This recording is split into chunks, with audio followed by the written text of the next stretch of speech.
Wakati nilikuja kuachiliwa kotini, hiyo njia yote panda ambayo nilienda peke yangu, nafikiria wale ambao wananifuata, wale ambao wananitakia mazuri, lazima niwafahamishe vile nilienda kama kiongozi, ndio wasikae kwa giza. Unajua ukiwa kiongozi lazima upitie mapito, na nafikiria hakuna kiongozi hata mmoja hii dunia kama amekuwa kiongozi hajaishikwa. Ukiangalia on record, wale viongozi tuko nao Kenya saa hii wengi wameshikwa. So inategemea unashikwa na serikali gani ama unashikwa lini. Kushikwa kwangu kunasemekana niliongea, alafu post yenye nilipostiwa ama akaunti yenye nilipostiwa nayo ikabro. Wakenya wote wakashangaa, wakashindwa ni nini huyu mjamaa ako nayo, ni nini anasema, ambayo mimi sikujua ama kuna jambo kama hilo linaendelea. So mimi siku ya Friday nilienda mbunge kawaida, na nilikuwa tu nataka nijue bunge iko namna gani kama speaker. Tuenda tukamaliza, nikapanga sasa kwenda kwa kazi zangu zile naendanga.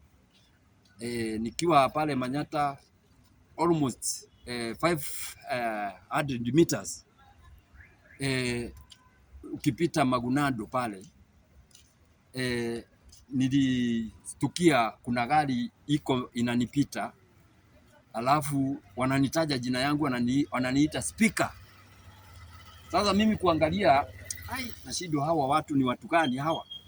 Hawa wamenikodolea macho hivyo, hawa wako na nia. Si wezi, hawakai wezi mpaka wananijua jina. Mimi nikafikiria mimi ni speaker. Nikasenzi hapa kuna kitu, sababu siku najua ni nini kinaendelea. Na niliovia kuna mtu alitumika kunioneshana mimi ndio ule.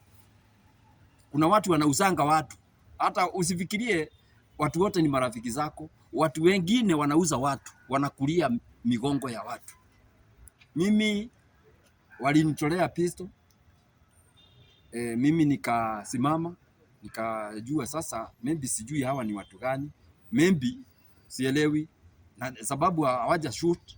Mimi nikasimama, wakaniweka pingu, ni wakaniingiza kwa gari, wakaniambia tunaenda Kaptembo.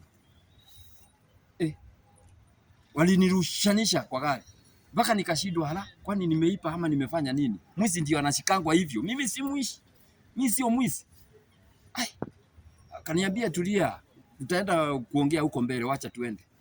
Tukaenda mpaka Kaptembo. Kaptembo kuingia, kila askari ananiuliza ni wewe? Kila askari ni wewe? Sasa nashindwa ni mimi nani? Nimefanya nini? Kila askari ananiuliza. Sasa hawa ma-DCI wakanipeleka kwa chemba yao. Wakaanza kuniuliza maswali. Wewe ndio tunasikia uko hivi na hivi. So kukaa, wakanirudisha kwa cell.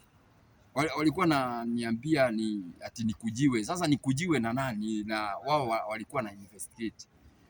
Wakanipeleka kwa cell, nikakaa hapo. Kisha wakanitoa, wakanipeleka kwa nyumba kwangu. Wanafanya investigation huko. Kuna vitu wanatafuta, wanasema mimi kuna vitu niko nazo. Pakua nyumba, wakapekua nyumba.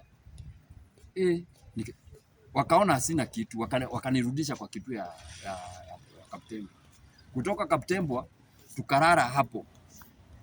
Kulala hapo kulikuwa mimi saa hiyo kitambo wanishike nilikuwa ni kwa mfungo, nafunganga. Mimi sometimes nafunga. Hata nafikiria wale wananijua kwa kufunga. Nafunganga sababu mimi ni mwombaji. So wakinishika nilikuwa nimefunga siku moja. Kwenda kule cell mimi nilisema sitafungua. Nilikaa hivyo hizo siku mbili hapo sikuli. Lakini sijui ni nani alitoka kwa hao vijana, tulikuwa 8, walikuwa kwa cell, walienda wakaambia askari sikuli. So askari hawakuhusika. Sasa siku ya pili wale walitoka Nairobi wakaanza kuniuliza, wewe umekula? Nasikia huja kula. Sasa nikashindwa wameambiwa na nani. Na wale vijana tuko nao pale ni vijana tu tunaongea story. Maybe kulikuwa na undercover ndani hapo ndani. Nilikuwa nimewekewa undercover. Juu waliambiwa na nani sikuli. Juu nachukua chakula na wapea. Nachukua chakula na wapea. So nafikiria walipeleka ripoti kwamba sikuli. Hawa ma DCI wa Nairobi walinipepa wakaniambia tunaenda headquarter ya DCI hapa Kiambu Road. Na in fact tulichukua masaa 2.5 kutoka Nakuru mpaka hapo. Wakaniambia wataniingiza hapo, wataniweka Muthaiga police station sababu kwao hawana send. Nikakaa hapo, sina simu, hakuna mtu wa nyumbani anajua, marafiki hawajui vizuri mahali niko. Sasa mimi niko kwa giza, sina anything. Najaribu tu vile naweza pigia hata mtu mmoja wa nyumbani. Sina simu ya mtu wa nyumbani hata moja oven ya Maadhedio nilikuwa naye. Na yeye hayuko sasa, aliaga Disemba. So nikashindwa nita communicate aje. Nimeweka kwa simu amechukua imesima. So miwa kunileta hapo bado Muthaiga, nikaendelea na mfungo yangu. Nilifunga tu. Sikukula hizo siku 4, nikakaa hivyo. Sababu nilikuwa kwa maombi, naomba tu. Mi si mtu wa kutilia msaka, maombi najua maombi inafanyanga kazi. Na ilifanya, in fact ilifanya sana. Kukaa hapo, hakuna mtu hata mmoja amekuja kuniona. Hata mmoja. Sasa najiuliza swali. Nakuru County tuna viongozi kweli? Kama mtu wao anaweza shikwa wiki moja mzima, nani anataka kiti ya senator Nakuru? Nani anataka kiti ya governor Nakuru? Nani anataka MCA? Nani anataka MP Nakuru? Ni nani? Kama mtu wenu anaweza shikwa wiki moja na you cannot respond. Nani? Chama ya DCP, pana chama ya ODM, chama ya Wiper iko Nakuru, chama ya Jubilee iko Nakuru. Kwa nini mnaniachilia wiki mzima mimi hakuna mtu amekuja kama MP ama kiongozi hata yoyote kunifuata? Ni nani? Raia tu ndio wanapiga makelele na raia hawasikizwi.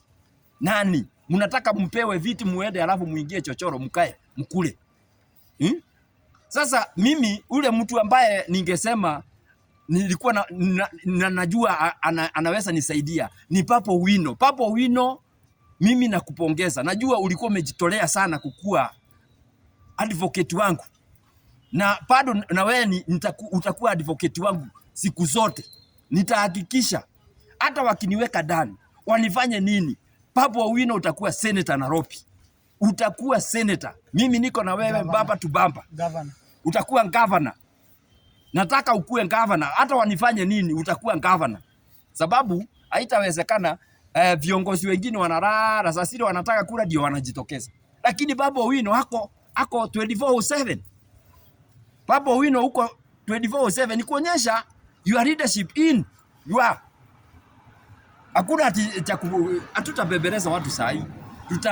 Tutafanya kazi na wale ambao watu wanajua kazi. Matendo yako ndio itakuweka mbele. Lakini viongozi mnarara, ati mnafikiria nyinyi viongozi. Nyinyi si viongozi kabisa. Kama mnaweza achilia mtu aende wiki mzima, hakuna mtu anamuongelesha, hakuna mtu anamtafuta, makelele imepigwa Kenya mzima, hakuna mtu, yani watu wote Kenya yani wanashindwa viongozi, mbona wanaachilia mtu wao na mnataka viti. Sasa mimi ni kutoka pale Muthaiga asubuhi ya jana wale walikuwa na kesi yangu walinikujia. Nilikuwa nipelekwa Kahawa West. Nikapelekwa. Kisha kwa sababu ya maombi wakanitanisha, wakaambiwa zi huko Milimani.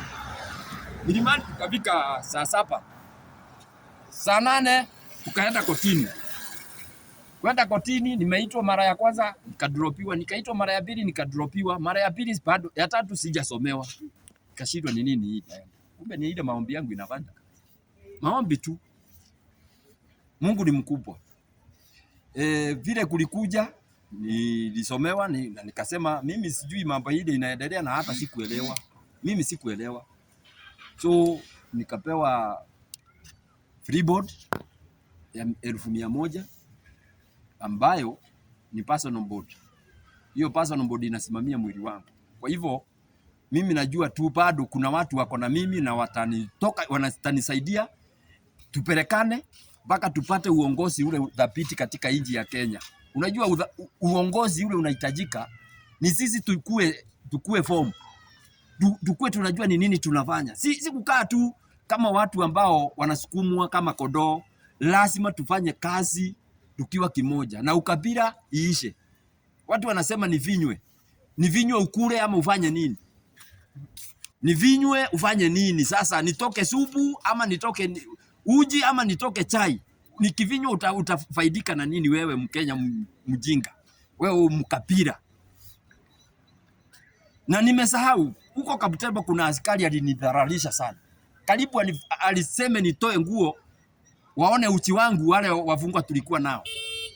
Hata wao walishindwa, huyu mtu kwani amekosea nani? Ati nasomea kiongozi wao. Sijui ni kiongozi gani. Mimi hakuna kiongozi nilisomea. Mimi ni Mkenya na niko na right ya kuongea. Hakuna mtu nilisomea. Yeye sasa anatia vitina na ni kabila fulani niko hapo. Sijui natumianga wanaonanga nini kwa uongozi. Anasomea mtu, anaweka mtu stress, anafanya mtu akue disorganized, ukue kitupule, yani ujione wewe hauko. Sasa askari kama hao ndio wanavaa wavutwe kazi with effect immediate. Serikali ile itakuja akia walai iwavute kazi, wasikue kazi. Hao ndio watu ambao hawafai kuwa kazi katika nchi ya Kenya kwa serikali. Kwa hivyo mimi maoni yangu ni kwamba kwa saa hii juu nimeachiliwa na nashukuru na nataka kurudi katika kazi yangu ya uspika na Nakuru County. Hiyo kazi sitaacha, nitaendelea nayo, na wale walisikia vibaya walinisema wajue niko na sitapaduka, sipaduki kamwe, lakini thank God niko hai.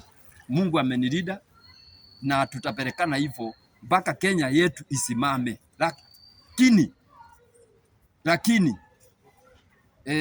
viongozi msingoje tu mpigiwa makelele mpate viti, sisi tupake nyuma. Mtatuacha nyuma. Sisi tumewafanyia kazi, tumewapigia kelele, tumewapadisha, tumefanya nini, lakini mkienda kupata cheo mnapata cheo nyinyi wenyewe. Hiyo haitawezekana. Kwa hivyo nikimalizia nitasema asante kwa wale walinipiga jeki. Nimeona mbunge ya Jakaranda ilikemea hiyo maneno yote na wakaauthorize serikali ama wakasema serikali iniachilie. Na ni kweli nilipelekwa kotini, hiyo mambo ikaisha. Lakini kushikwa kwa mtu msifikirie ni mchezo, sio hivi. Mtu anapitia magumu psychologically. Sijui ama niko fit sahi. Sijui ama nafaa nipelekwa hospitali nijulikane ama niko sawa. Na sijaona mtu wa kuniuliza ama psychologically niko sawa. Bado watu wanasema speaker ameachiliwa. Hivyo tu, hawajui ama anaumia.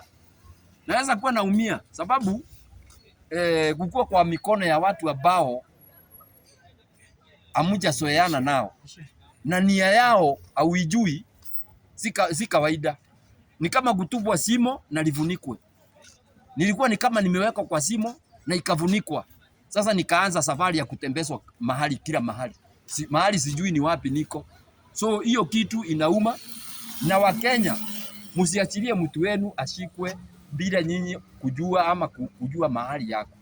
Mtapoteza watu wengi wataumia kwa kitu hakuna, sababu hii ni uongozi. Otherwise mimi naweza suia nani akuwe kiongozi sasa? Nitatumia nini ndio nisuie mtu fulani asikuwe kiongozi? Nitasuia nani?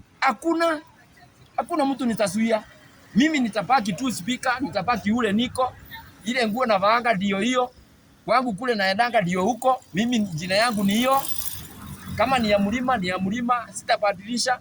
Nikuwe mtu mwingine, mimi ni mtu wa mlima. So nikisema hivyo natoa shukurani kwa wale ambao wamenishika mkono, watu wa media wenzangu, wale wamenifollow, wale wame comment kwa comments zao mzuri.